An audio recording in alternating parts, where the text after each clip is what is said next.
Hey everyone, Julian here. Today I'm going to be showing you how KLANGKUENSTLER makes his hard melodic rave techno tracks. To go along this video, you can grab this full project file, samples, MIDI, presets. The entire template is available at the top of the description on my website. Definitely go grab that. Don't miss out while it's available. Thanks for the support, everybody. It's a really accessible but extremely high quality template that I promise you can use this and make the best techno track of your life. Today, link is at the top of the description. Go ahead and grab that. Get yourself unstuck. Thanks for the support, and let's dive in. Alright, so we're at 143 BPM. First thing we got is the kick.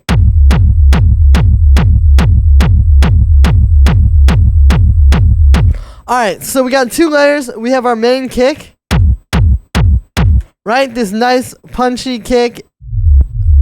And then we have our rumble. Now the rumble is made using a bit of magic. So what we're doing here is we're taking, I'll turn all the effects off. We are taking the original kick that I started with, and what we're doing is we're stretching it. You can see I skipped this forward a little bit as well so that it's not like right at the start of the sound. It's just like a little bit after that transient. And then we low pass it. Right? And then you put it through a bit of reverb as well as some amp. So you see you get this big, crunchy, full bass. Then we EQ it again, cut out the highs and mids, and also do a little bass cut at 35 hertz to kind of lift it up a little bit. And then we sidechain it to this little sidechain I got up here. And yeah, because when I was listening to his tracks, I noticed his rumbles aren't just like a standard rumble. It's very full like this. And I think you really only get that when you do the stretch, right? When you stretch out the kick and then do the reverb and distortion after that. On the whole group, we've got another sub cut. So again, just really lifts it up. You know, makes this a lot less like weighing the track down. If I turn that off. See how when I turn it back on, the whole thing just sits a lot better. So we're doing that. And then we're converting it to mono at the end because you usually want your kick and rumble to be in mono. Then we have the hi-hat. So this is two layers. We got this one. And then this one. You can see they're both kind of like 909s. When you put them together though, you get this big aggressive hi-hat that sits really well against that big kick. Because keep in mind, it's not just having the big fat kick. You need all the other drums to really work with that. So you need this to also be big and fat too. So then we got this clap. What I'm doing here is I'm taking this clap,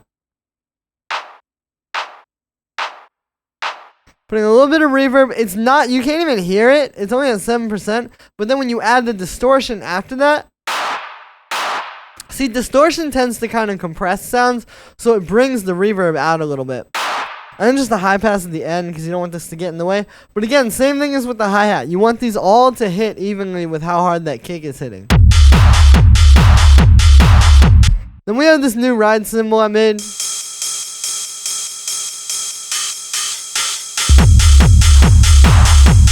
Right, just sits really well underneath everything. That's just being sidechained a little bit. Then we have these rave loops.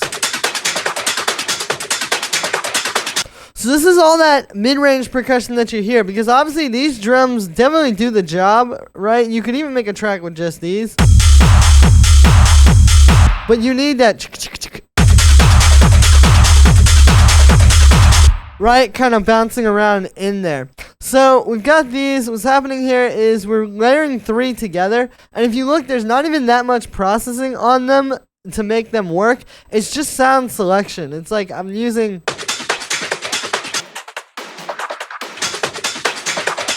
right, like they all do very different things, so when they come together they fit really well.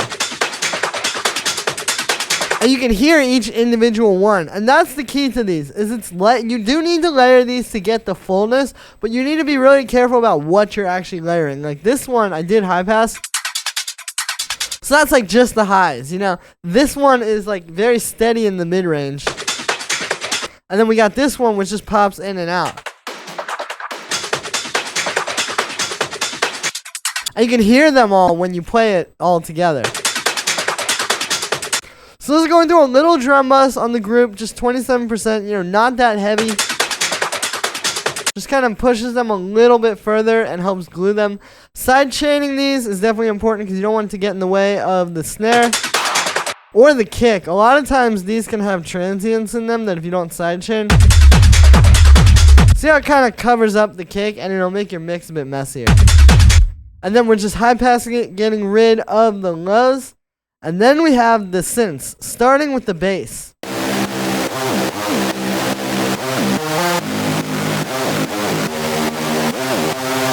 So the progression here, we're in the key of C minor. We're going root note, sixth, major or minor third. Right, it's a very epic progression that really sets like a nice, this really is the chord progression for the track. So this really sets the stage.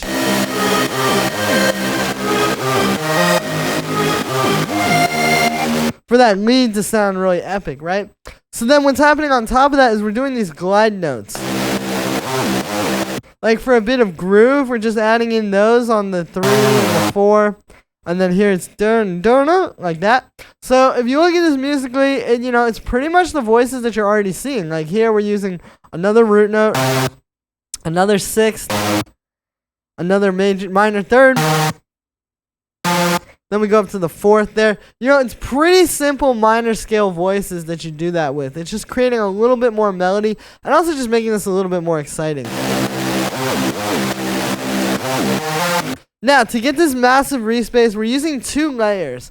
One, which is kind of like, the main, right? This saw wave with the noise unison and with you can see it's on mono. We've got a bit of glide there. So it's kind of like the main thing that you're hearing. And then we have this crazy wavetable layer layered on top of that. And see, this on its own, you wouldn't really get that like full mid-range. It's a bit crazy, but when you put it with the really steady one, you get this huge full sound. So it's kind of getting the best of both layers. So for this one, it's 2 wavetables. It's this bit ring and then this Afro beat. And then what's happening there is they've just been using a bit of classic unison. So here's without it. With it, just gives you that big, washed out, crazy. And then again, you layer it on top of that other one. And then we got a bit of EQ. I'll actually just go from the start on the effects. So first, this is what it sounds like coming straight out of the synth.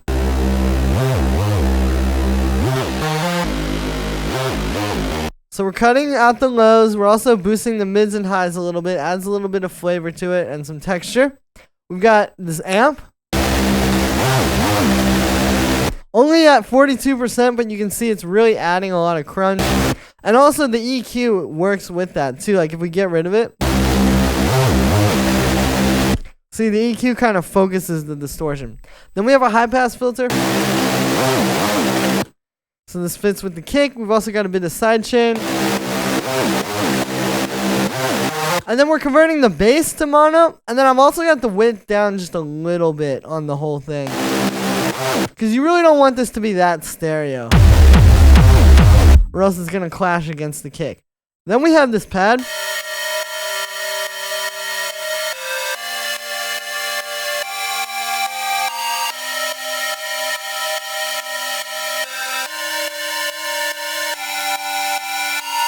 Now this is not following the chord progression of that bass line, but if you listen,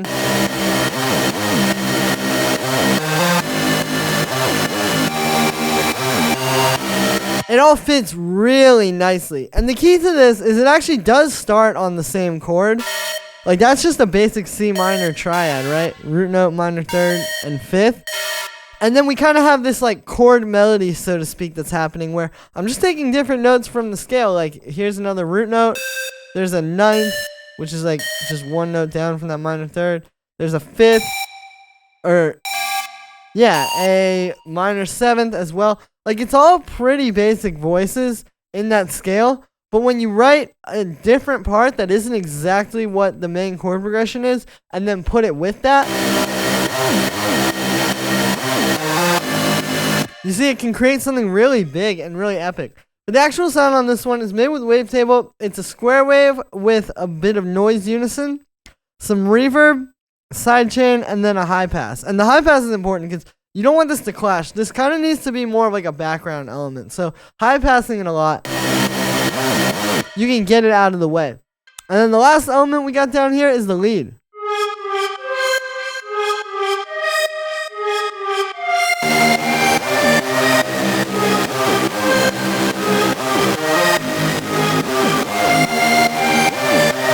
So what's happening here is this is a more rhythmic lead, right? It's kind of playing with like the groove, you know, when you have this huge techno pattern under it.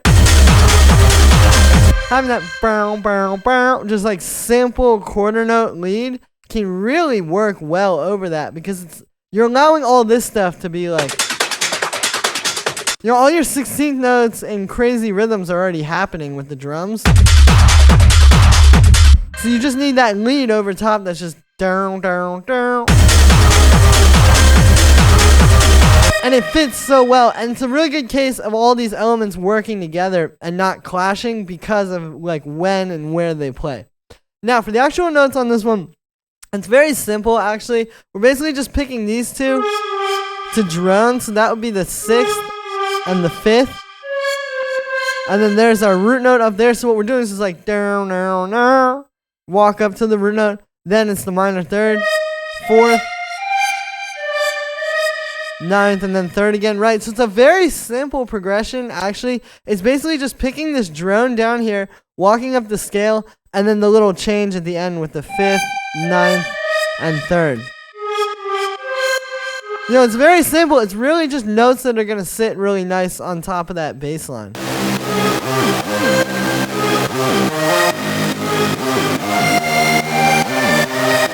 Right, they really interact well. Now for the actual sound on this one, it's made with 2 layers. So we've got this wavetable and then this operator.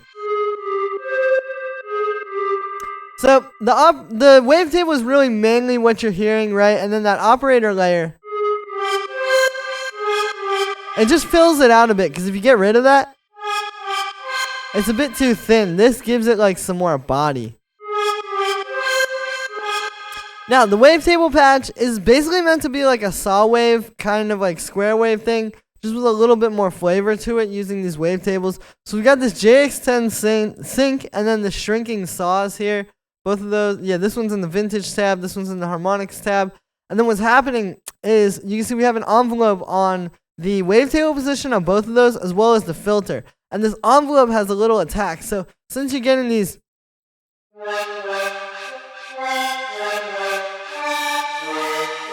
you know, it's like, since they're so long held out, that attack on the filter, you can see really works together. And then the last note that you hold out longer kind of opens up even more. And that's a great technique with these because it's going to just work together with the notes to create something really exciting. You know, it's like the patch and the notes working together. Then we just got a bit of unison. And then the operator layer, it's pretty similar. It's just 2 sine waves doing a little bit of FM. The second one is an octave up and detuned a little bit. And then you can see we have this attack on the first one. So just like with the wavetable. And again, you can hear the body that adds underneath.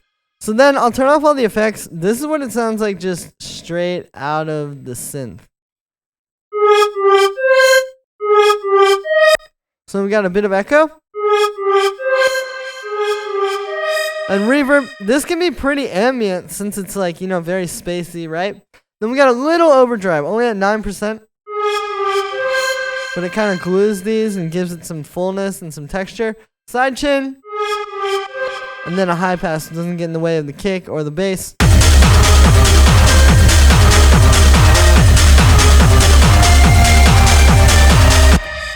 And that's going to be it for this one, guys. I hope you enjoyed. As always, make sure to like this video as well as subscribe. And let me know what you think of this video in the comments. Like I said in the beginning, you can get this full project files, samples, MIDI, presets. The entire template is available on my website for just $5. It really helps support me. If you guys enjoyed these videos, if I've helped you out, you know, I really don't make a whole lot off of YouTube.